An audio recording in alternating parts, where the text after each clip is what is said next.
watching A News. I'm Bakhtiar Sanova and let's see the top stories. Attacks on shipping in the Gulf are escalating as the war between Iran, the United States and Israel continues. The International Energy Agency says it will release 400 million barrels of oil from its emergency reserves. And Spain has formally withdrawn its ambassador to Israel amid rising diplomatic tensions.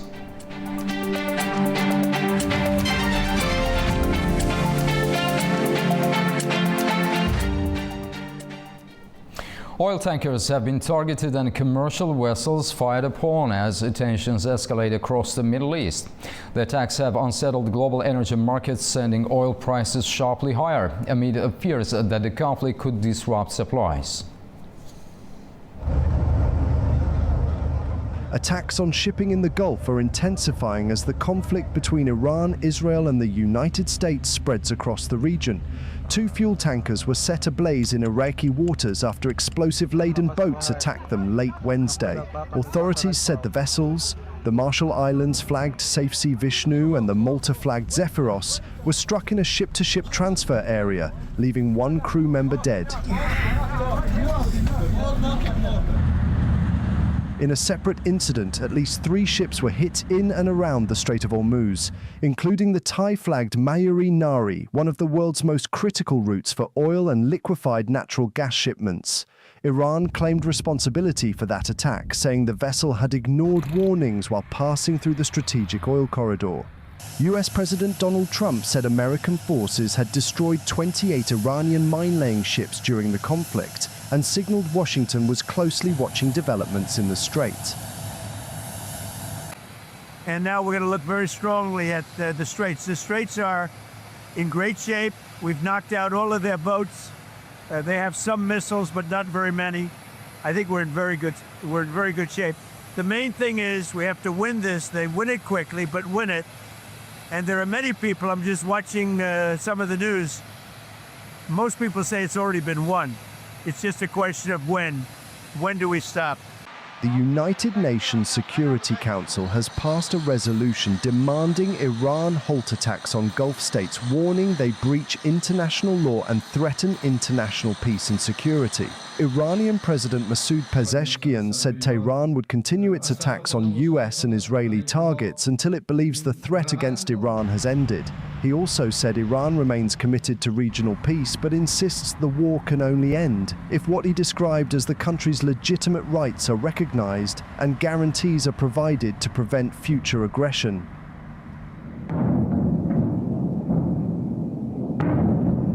Meanwhile, Israeli strikes have intensified in Lebanon as the conflict spreads further across the region. Explosions rocked Beirut's southern suburbs during a new wave of air raids. Lebanon's health ministry says at least 8 people were killed in a strike on Beirut's Ramlet al-Baida seafront, while another attack in eastern Lebanon left 8 dead and 17 injured. Israeli operations in Lebanon have killed more than 600 people and displaced around 800,000 residents, according to Lebanese authorities. Iranian state television has aired what it says is a message from Mojtaba Khamenei, delivered through a presenter reading his statement. His first public remarks since the conflict involving the United States, Israel and Iran began. In a message, Khamenei called for national unity and urged Iranians to maintain social solidarity during what he described as a difficult period. Khamenei also thanked the country's security and defense forces, saying they had blocked attempts to damage or divide Iran. He warned that Iran's adversaries are vulnerable and said Tehran could open new fronts if necessary, while praising what he called the regional resistance front, including Hezbollah groups in Iraq and Yemen, for supporting Iran. As the US-Israel war with Iran continues, Israel says it will expand its offensive in Lebanon. This comes as the Iran-backed Hezbollah group continues to fire rockets into northern Israel. Israel's military has announced plans to expand its operations in Lebanon. The move comes as fighting between Israel and the Iran-backed Hezbollah group escalates alongside the ongoing US-Israel war with Iran. Despite the Lebanese government condemning Hezbollah's actions and moving to ban its military activity, the group continued launching dozens of rockets into northern Israel on Wednesday. Israel says that if the Lebanese government cannot prevent Hezbollah from attacking Israel, it will take action itself. I warned the Lebanese president that if the Lebanese government does not know how to control the territory and prevent Hezbollah from threatening the northern communities and firing at Israel, we will take the territory and do it ourselves. The Prime Minister and I instructed the IDF to prepare to expand its activity in Lebanon and restore peace and security to the northern communities. We promise peace and security to the northern communities, and that is exactly what we will do. Israel has since launched strikes on Lebanon, hitting Beirut's southern suburbs and setting several buildings on fire. Some displaced Lebanese residents are calling for a de-escalation of the conflict, saying they fear for their lives. We are against the escalation. We don't want war, we want peace. We want our children to live in this country and secure their future here. War leads nowhere except destruction, devastation and death. We don't want war, we want peace. Let them find a solution and end this because people are exhausted and worn out. Lebanese authorities say that since the latest escalation, Israeli strikes have killed more than 600 people in Lebanon and displaced around 800,000 others. Northern Israel remains under pressure as tensions continue along the border with Lebanon. Our correspondent reports from Metula and Haifa, where residents are living under the threat of missiles, drones and ongoing cross-border fire as the conflict with Hezbollah continues. We are in Metula, is considered the most dangerous border in the Middle East. This town is surrounded on three sides by Lebanon, which it means is surrounded on three sides by Hezbollah.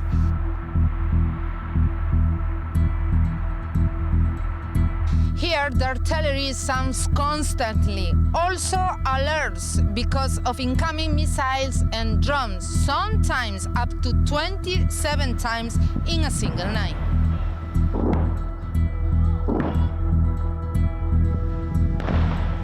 A lot of people left, although it seems like a ghost town. Some residents remain here.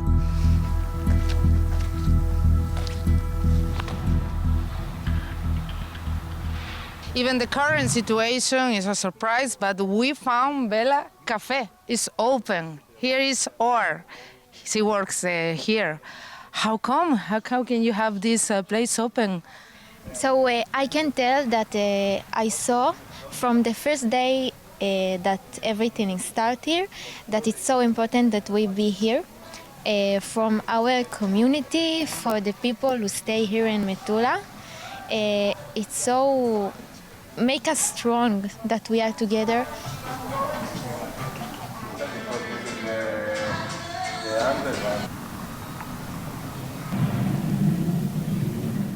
So as a former ambassador here in Israel, how do you see the situation now, if made some difference between previously situations or conflicts? It's an interesting question. It's not so simple. Okay? That on one hand, it's very clear now that Iran is using Hezbollah as an ancillary in this war. Okay? It's basically a division of labor. Okay? Iran's going to fire a certain number of missiles at us, but they'd rather fire more missiles at oil-producing countries, and they'd rather fire more missiles at American military installations, because that's the way you get pressure on the Trump administration to stop the war. And it's very effective, you must admit. It's given an order to Hezbollah to open fire. The Lebanese are not happy about it. They're very angry, and they'd like them to stop. And the Lebanese government has actually offered to enter into peace negotiations with Israel. And Israel's response to that is, okay, but first try to fulfill your promises to stop and disarm Hezbollah. It's very difficult for the Lebanese. So Hezbollah is very, very powerful. If we drive 1 hour from Metula to the south, lies Haifa. It's the third largest city here in Israel and the most important port. was also hit very hard by missiles drones. Hopefully this conflict ends. It actually it hurts a little of my rights as a citizen. Like I have a right to go to my job, I have a right for studies, to go to the library, and right now even travel rights are being touched. The north of Israel is the hottest point of this conflict. The double threat endangers not only the population, but also the country's economy. In an effort to reduce soaring energy prices, the International Energy Agency says its 32 member countries will release 400 million barrels of oil from its emergency reserves. The United States will contribute 172 million barrels, with deliveries expected to start next week. The International Energy Agency says its 32 member countries have agreed to release 400 million barrels of oil from emergency reserves to help ease soaring energy prices triggered by the war involving the United States, Israel and Iran. Our countries will be making 400 million barrels of oil available. I repeat, 400 million barrels of oil available to the market to offset the supply lost through the effective closure of the strait. The US will contribute 172 million barrels from its strategic petroleum reserve, with deliveries expected to begin next week and continue for about 120 days, according to the US Department of Energy. US Energy Secretary Christopher Wright said the move is aimed at stabilizing global markets after oil prices surged following the start of military strikes on Iran on February 28th. President Donald Trump said the reserve would later be replenished, with plans to add around 200 million barrels within the next year. Despite the announcement, oil prices remained high. US benchmark West Texas Intermediate crude was trading at around $92 per barrel, reflecting concerns that the conflict could continue. A key factor behind the surge is disruption in the Strait of Hormuz, a crucial shipping route that normally carries about 20% of the world's oil supply. Tanker traffic has largely halted amid security fears after reports that several ships were struck by projectiles. The disruption has pushed US crude prices up more than 30% since the conflict began, while gasoline prices have also risen sharply.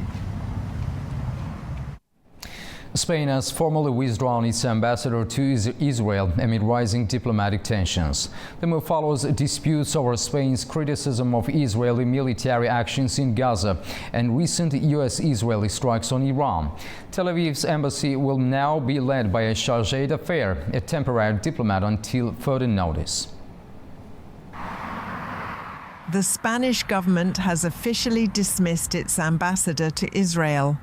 Ana Maria Salomon Perez, who was recalled 6 months ago due to the war in Gaza, will remain out of her post until further notice. The embassy in Tel Aviv is currently being run by a chargé d'affaires. Tensions between Spain and Israel have escalated again following recent US and Israeli military actions against Iran. The decision was made by Foreign Minister José Manuel Álvarez and approved by King Felipe VI. Relations have been strained since October 2023. Attacks that month, along with Israeli military operations in Gaza, Lebanon and Iran, created a diplomatic standoff. The Spanish government criticized the operations as acts of genocide. Israel withdrew its ambassador from Madrid in 2024 after Spain recognized the state of Palestine.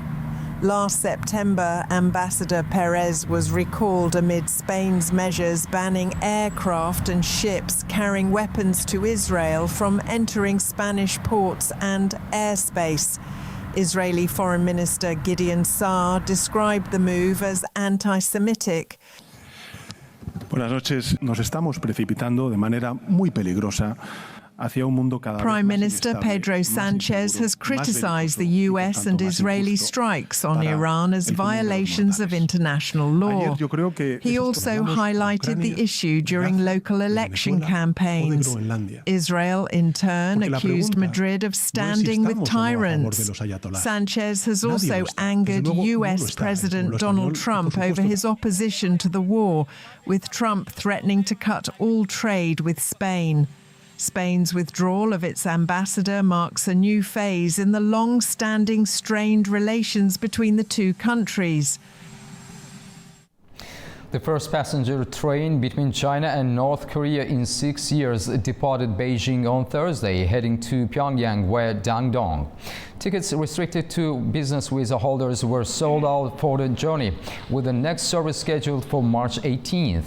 The Beijing-Pyongyang route will run 4 days a week, while the Dandong-Pyongyang route operates daily.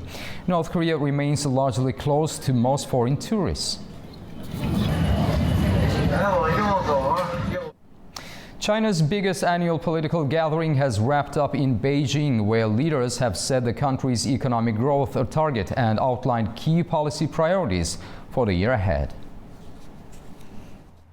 China's biggest annual political gathering, the National People's Congress, has concluded today in Beijing.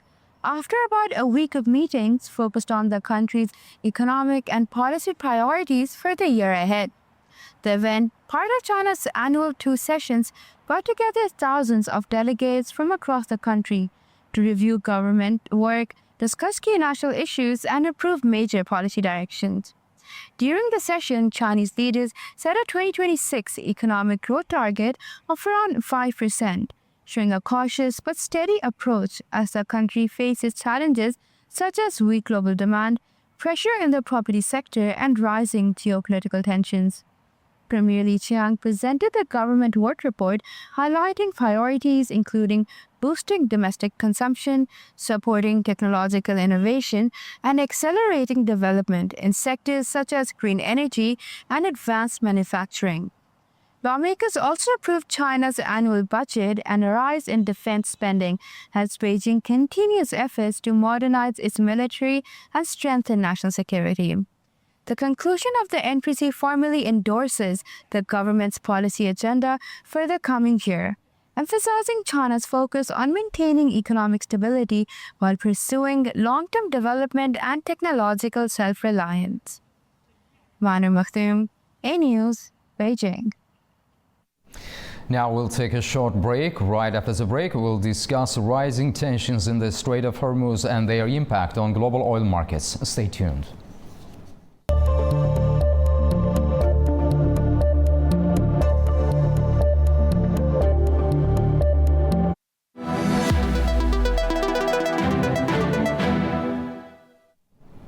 Welcome back to A News. Our top story for discussion. Tensions in the Persian Gulf are raising alarm across global energy markets. The Strait of Hormuz, the world's most critical oil choke point, carries roughly 1/5 of global oil supplies, around 20 million barrels a day. Recent attacks on tankers and energy infrastructure, along with Iranian threats to disrupt shipping, have sharply reduced traffic through the narrow waterway. Some reports suggest Washington is considering stronger naval measures to guarantee the safe passage of oil tankers. Meanwhile, the International Energy Agency is proposing the largest emergency oil release in history, up to 400 million barrels, to stabilize markets. Iran has warned that oil prices could surge to $200 per barrel if the disruption continues, raising fears of a major global economic shock. To discuss the financial and geopolitical implications, we're joined by Ricardo Evangelista, financial market analyst at Active Trades, who joins us from London. Ricardo, welcome and thank you for joining us. Thank you for having me. Ricardo, how serious is the disruption in the Strait of Hormuz for global energy markets right now? And how close are we to a major price spike? The disruption is very serious. We've all seen that over the last 13 days since this war started, the markets have been feeling increasingly nervous about about what is going on, about the events, and in terms of we being close to a major spike in oil prices. I would say that we are definitely closer now than we were, say, 2 weeks ago. It depends what we consider a major spike in oil prices. I would say that something in the region of $150 per barrel would qualify. We've already hit 120. We are currently around the $100 per barrel of Brent. So I would say that we are definitely closer than we have been in the past. So we need to wait and see, because a lot will depend on the duration of the conflict, because the longer this conflict goes on for, and the longer the disruption to oil supplies last, the more nervous oil traders will become, and the more likely get into that territory that we can classify as a major spike on oil prices. Ricardo, Iran has warned prices could reach $200 per barrel. Is that realistic or more of a political signal? Look, I think it's hyperbolic to talk about $200 per barrel at this stage. Look. The all-time high for the price of the barrel was $147 back in 2008. Even if we adjust that to current levels, it's probably still under $200 per barrel.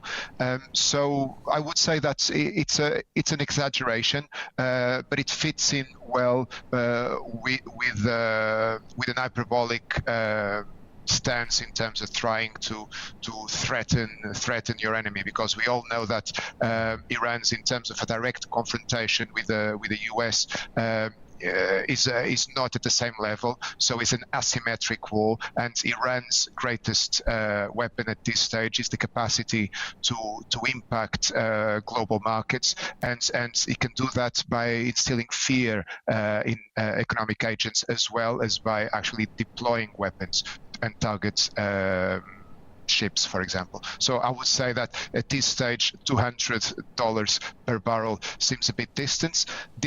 But as I mentioned earlier, the longer this conflict goes on for, then the higher the chances that something in that region could be reached.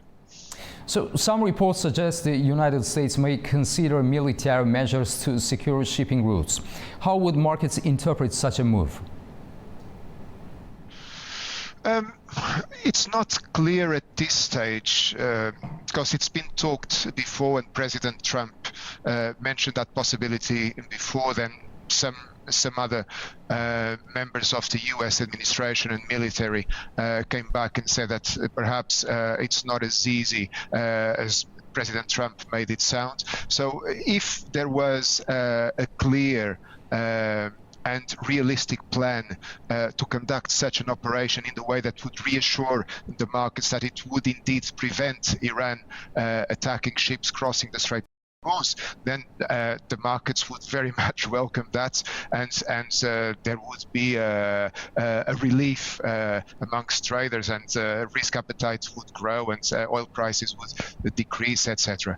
But as it stands, there is no realistic plan, at least that we know of, that would make such a scenario plausible. So for the moment, the markets are very much disregarding that possibility. Ricardo, which regions or economies would be hit hardest if oil flows through Hormuz remain disrupted for a long time? It's difficult to say at this stage. I mean, the immediate answer would be to point into Asia and say that economies like India and China, South Korea, which are more dependent on oil that comes from that region, would be more exposed to a scenario where the supply from the Gulf stops. But I guess that ultimately the entire global economy would suffer the consequences, because after an initial period where the Asian countries that are more exposed would suffer the most, after that initial period, these countries would then turn into other sources, go into the markets, and eventually the entire world would be competing for a reduced supply of oil. So I would say on a first stage, China, India, South Korea. On a more medium to long-term basis, I would say the entire globe would suffer. So what does this crisis mean for inflation and central bank policy globally? It's bad news. So this is really bad news because we all know that energy costs are one of the major factors that contributes to inflation in consumer prices. So what we're seeing already is that the market started to factor in a scenario where central banks that were expected to either cut interest rates or maintain the current rates for a prolonged period of time are now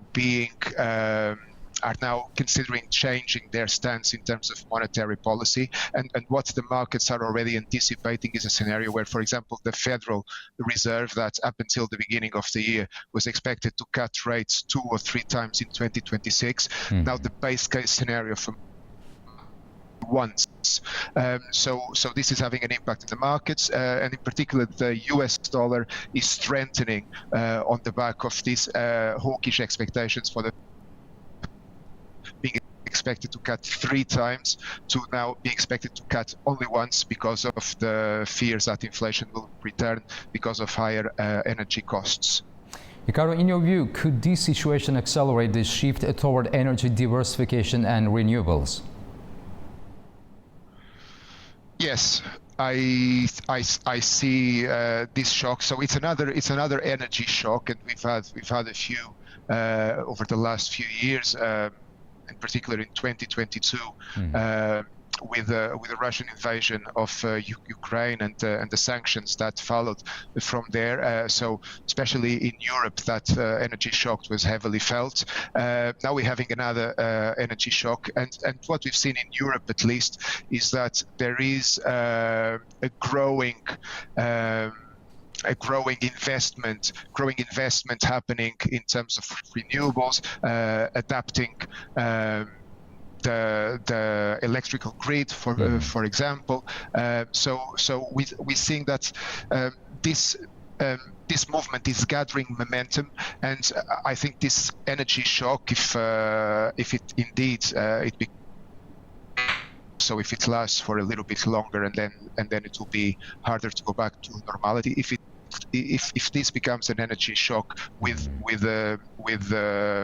tangent impact in the global economies, I can see that it will accelerate the transition into alternative sources of energy that will mean that countries that are not net exporters of oil will work towards being less dependent on these sources of energy.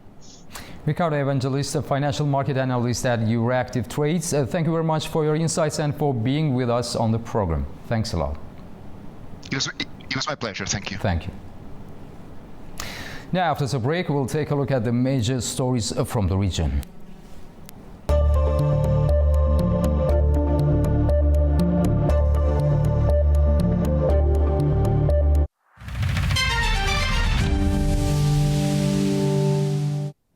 Now let's take a closer look at the key stories shaping the region.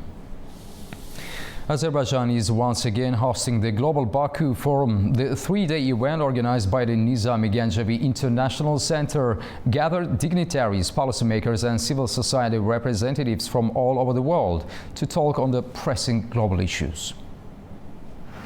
Gulistan Palace in Azerbaijan's capital hosted the opening ceremony for the 13th Global Baku Forum. The venue was packed with current and former heads of state and government, policymakers and representatives of institutions, companies and civil society from all over the world. Azerbaijan's President Ilham Aliyev opened the forum with a speech focused on security challenges, regional connectivity and the peace process with Armenia. Aliyev said that after peace with Armenia, work is underway to expand the middle corridor to pass through that country as well. The route would also link Azerbaijan with its Nakhchivan exclave. The organizers are saying that the forum comes at a time when the world is no longer unipolar, but it is not meaningfully multipolar either, and that it's trapped in what they called an in-between phase. They're saying that great power rivalry is the driver of today's international affairs, and that global systems that are in place to reduce geopolitical friction and prevent escalation are weakening. Over 3 days, all the panels, sessions, and sideline events will provide an opportunity to examine the effects of this transition on a wide range of topics, including economy, tech, energy, and supply chains. There was no rule of law. Azerbaijan is hosting the 13th Global Baku Forum. Discussions at the forum are focusing on rising global tensions across several areas, including security, economic pressure, and energy supply. Attendees say the gathering is particularly relevant given the ongoing tensions in the Middle East. So what is the task? We are very happy that we are here back in Baku for the 13th edition of the Global Baku Forum. And despite the difficulty of the times, there is a huge attendance, and we are very grateful for all the people who came. The topic is particularly relevant because we are trying to build bridges in a time of transition, not to say even of rupture. The system, the global system that we have inherited from the last century is breaking at the seams, as we can see. Wars are rampant in many places, but more importantly, the new search for peace has to be done by building new bridges, by designing new systems. And I think we were all very grateful that in our inaugural session, President Ilham Aliyev gave us a keynote speech in which he expressed, of course, his commitment to peace and his commitment to development. The panel which just finished before our lunch, was discussing the different perspectives on global security, the different regional perspectives on global security, and the fact that there is so much tension between the different regional perspectives and no clear understanding of how to move beyond the tension between different constructions of what global security is. And as a fellow of the World Academy of Arts and Science, I can tell you that the World Academy works very intensely on the concept of global security as human security. Because when we think about human security, all of a sudden we're not thinking so much about regional interests. We're thinking about planetary realities. We're thinking about climate crisis. We're thinking about pandemic threats. We're thinking about the way that wars affect the reality of human security. And so that is a fundamental approach, we believe, a foundational approach which can unite different regional interests and perspectives on global security. UNESCO says several historic sites in Iran, including Tehran's Golestan Palace, have been damaged in the conflict, warning that cultural landmarks across the region could also be at risk. At UNESCO headquarters in Paris, concern is growing over the impact of the conflict on cultural heritage in Iran and across the Middle East. The UN's cultural agency says several historic landmarks have already suffered damage as hostilities continue. Among them is Tehran's Golestan Palace, a 19th century royal complex known for its ornate halls and mirrored interiors. Images from inside the palace show shattered glass and damaged woodwork following recent strikes. Iran is home to 29 World Heritage Sites, UNESCO says, some of which have been caught up in the fighting. UNESCO is deeply concerned by the first impact that the hostilities are already having in many World Heritage Sites, for instance in Iran, where already 4 World Heritage Sites have suffered from the consequence of the hostilities. UNESCO says it has shared the geographical coordinates of key cultural landmarks with all parties involved in the conflict in an effort to prevent further damage. The agency says protecting heritage sites is essential for preserving the shared history of the region.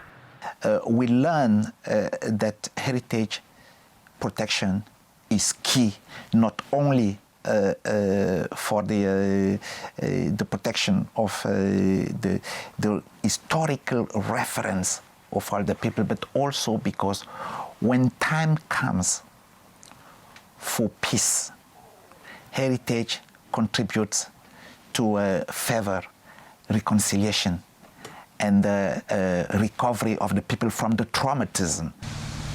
UNESCO says it will continue monitoring the situation and is urging all sides to safeguard cultural landmarks as the conflict continues.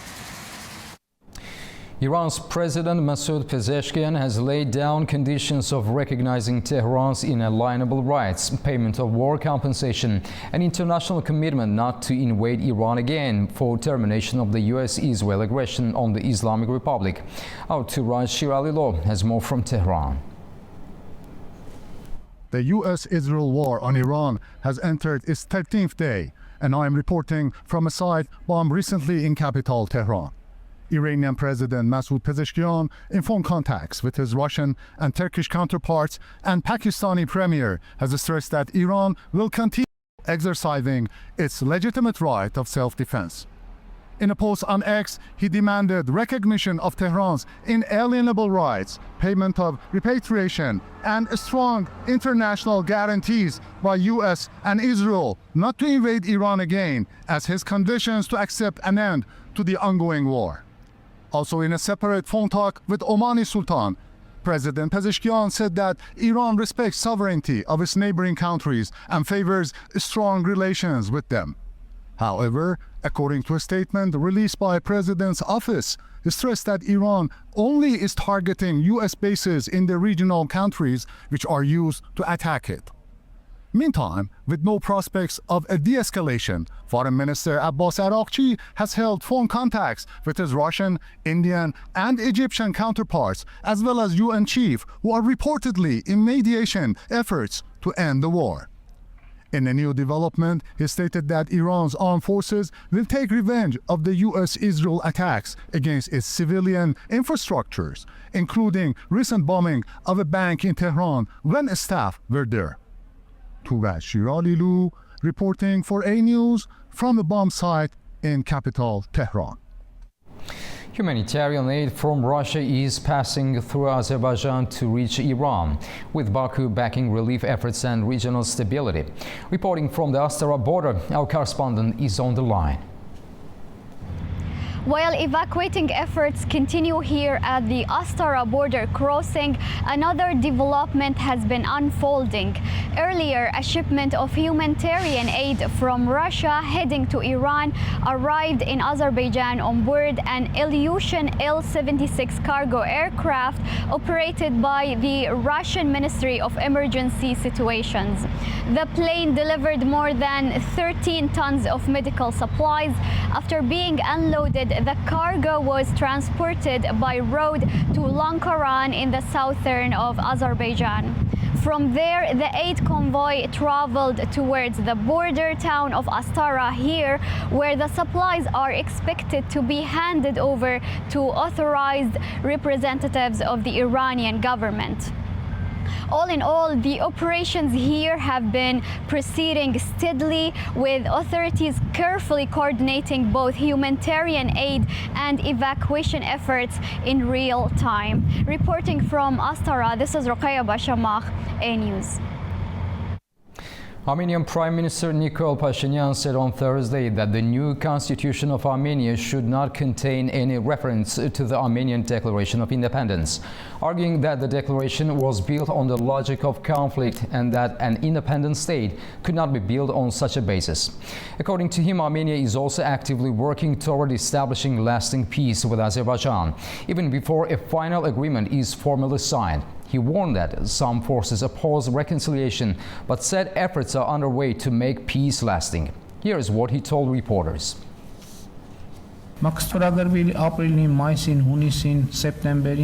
It is very important to note that this is the first time, or if it is not the first time, that a peace agreement between Armenia and Azerbaijan has been signed, and that peace has been established in the conditions where the agreement has not yet been signed. We're now talking about establishing peace and surrounding peace with it. In this sense, the internal political processes should be implemented both in Armenia and Azerbaijan, because there are forces in Armenia and there are forces in Azerbaijan as well. To be honest, I am not familiar with many of the internal political parties in Azerbaijan who do not support peace so much and should try to surround peace. We, the citizens of the Republic of Armenia, should establish the established peace and surround it with peace.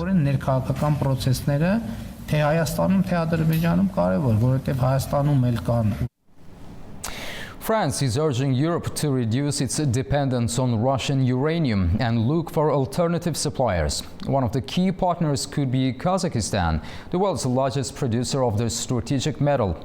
Our correspondent reports from Almaty. France is looking for alternatives to Russian uranium, and Kazakhstan could become one of the key partners. That's according to French President Emmanuel Macron, who spoke at the International Nuclear Energy Summit in Paris. Macron said Russia accounts for about 40% of global uranium production, warning that such dependence creates geopolitical risks for Europe. He called on European countries to diversify supplies and expand cooperation with other producers, including Kazakhstan, as well as Canada, Australia, Mongolia, and the United States.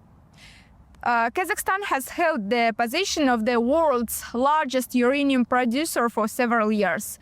In 2025, the country produced around 25.8 thousand tons of uranium. Almost all of it is exported, as the metal is barely used domestically. Kazakhstan alone accounts for more than 40% of global uranium production and holds roughly 15% of the world's known reserves. France is already one of the largest buyers of Kazakh uranium. Interest in expanding supplies increased after the 2023 coup in Niger, when the French company Orano lost access to uranium from the country. Since then, Paris has increasingly been looking at Kazakhstan as a stable and reliable source of the metal. At the same time, Kazakhstan's national uranium company Kazatomprom continues to expand long-term export deals. The company recently submitted a major supply agreement with the Indian government for shareholder approval. The contract is valued at more than half of the company's total assets. And earlier, it also signed the long-term uranium supply deal with China's state-owned China National Nuclear Corporation. Fariza Kalimurzina, Almaty, A-News. Now we'll take a short break. Right after the break, we'll discuss UN diplomacy and strengthening EU-Azerbaijan relations amid shifting regional geopolitics. See you shortly.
And welcome to Primetime. What a show we've got lined up for you.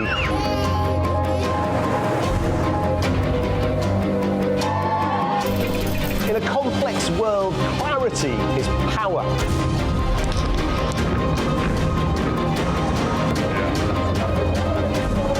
Two hours live, diplomacy dissected in a spin-free environment.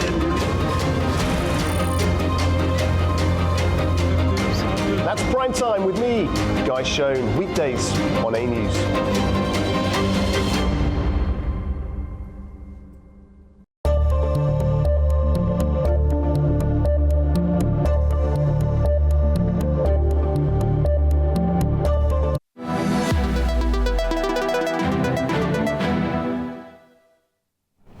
Welcome back to A News. UN Secretary General Antonio Guterres has begun a Ramadan solidarity visit to Turkey, highlighting Ankara's extraordinary generosity in hosting refugees and asylum seekers and holding high-level talks on humanitarian cooperation and regional peace.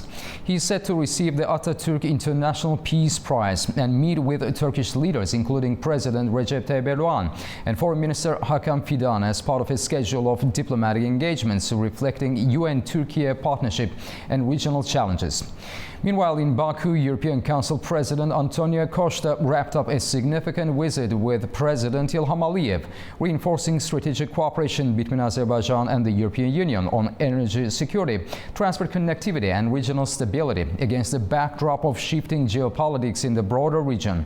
With us today is Onur Erim, President of Dragoman Strategies, joining us from Istanbul, Turkey. Mr. Erim, welcome to the program and thank you for joining us. Thank you for hosting me. So, Mr. Erim, what is the significance of the UN Secretary General's annual Ramadan Solidarity visit, and why is Turkey a central focus this year? Well, I mean, it's obviously and very welcomingly a very special time for Muslim nations, as Turkey, of course, is one of the most prominent ones. I think it's a very good gesture on behalf of the General Secretary for thinking about this, and then of course for at least over the last couple of months, Turkey has been, as most of the countries in the region, has been a focal point with what's going on in the GCC, especially with Iran and Israel and United States. So I think it's a very timely meeting. I believe the UN Secretary General, as the highest post in international cooperation, especially in conflicts around the world, is doing a very, very cold, visit.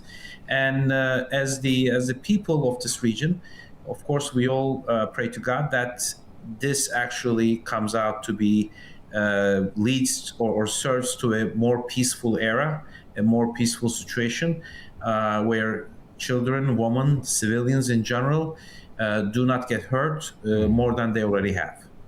Mr. Erim, how does Guterres' visit reflect Turkey's role in global refugee protection and humanitarian diplomacy? Well, I do believe, as Turkey has been a host to many refugees from especially neighboring nations, and has been unfortunately also has been somewhat of a transit point for some other refugees, not from the close region, is a focal point as the bridge to from Asia to Europe. Turkey's President Erdogan has been playing to the entire world, especially to Europe, to EU, saying that trying to ignore this problem, trying to alienate themselves is not going to help, because there's of course always a good reason for people to leave their homes. Nobody would want to leave home. So if this refugee problem is not handled at the source the way it should be, everybody. And I think most of the Western nations are now realizing that just trying to close or shut their borders or use force to avoid these problems is not enough. You need to do more. You need to be more proactive. You need to make sure that these nations, especially these aspiring, third world nations, not economically stable, should have a bigger and a better help from those nations that are in prosperity, especially in the West. And I am hoping that this will be yet another opportunity for President Erdogan, through Secretary General or with Secretary General, to voice this out to the entire world once again, because at the end of the day, we're all living on the same planet, sharing the same resources, and everybody should at least get their fair share of at least minimum, human basic needs, so that it's the number of people who would need to leave their homes would decrease, and they would have a somewhat of a human-like environment to live in. Mr. Erim, Turning to Azerbaijan, how would you characterize the tone and substance of the EU-Azerbaijan summit between Ilham Aliyev and President Antonio Costa? Azerbaijan's energy exports and the southern gas corridor were central themes. How critical is Azerbaijan to EU energy diversification? I do believe that if the West especially treats Azerbaijan as just as a source of energy or a must physical bridge of energy from the Caucasus, from the entire Central Asia to Europe, they would make a very pivotal mistake.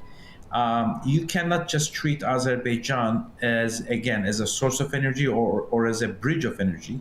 You must also find a way, I think explore a way to benefit the statehood of Azerbaijan herself. It's a very established country, founded on very solid history, and has more experience than most, if not all, of the surrounding nations. So if I was EU, I would treat Azerbaijan as one of the most definitely profound and definitely established states of the region, and treat Azerbaijan a little bit differently than other nations surrounding it, because, as I said, it has a long history of governance. It has established channels and established different parts of the government, which is not the case with many of the newer republics in Central Asia. So I am hoping, and I'm kind of seeing the glimpses of this, that EU is not just looking at Azerbaijan as a source of energy or as one of the main bridges of energy, but also a very pivotal partner to be able to connect to more of Central Asia through Azerbaijan, which is, I think, the smart thing to do for EU. Can you explain how the recent peace process with Armenia, including implementation of the Washington agreements, intersects with EU-Azerbaijan cooperation? Well, honestly, you may call me biased, but from our perspective, most, if not all, of the roots of the problems between Azerbaijan and Armenia was actually caused by the Armenian state. As I said, as a fellow Turkish, I may be looking at biasly, but I don't really see it any other way. I think from years of not recognizing these facts by the Armenian state, probably mostly due to the pressures of the Armenian church outside of Armenia and the Armenian diaspora, because it was their best interest for Armenia not to establish a good working relationship with Azerbaijan. I think that's kind of coming around. I think they're seeing the actual picture where Azerbaijan, Armenia, they don't have to be enemies. Under international rule of law, under fair assessments of things, both countries can actually be very good neighbors, and they could benefit from each other.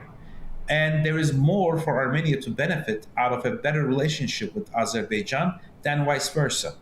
I think everything that's involved so far, and hopefully it will commence with a very good ending, with what Armenia has done about the Zangezur corridor, is a very, very positive step.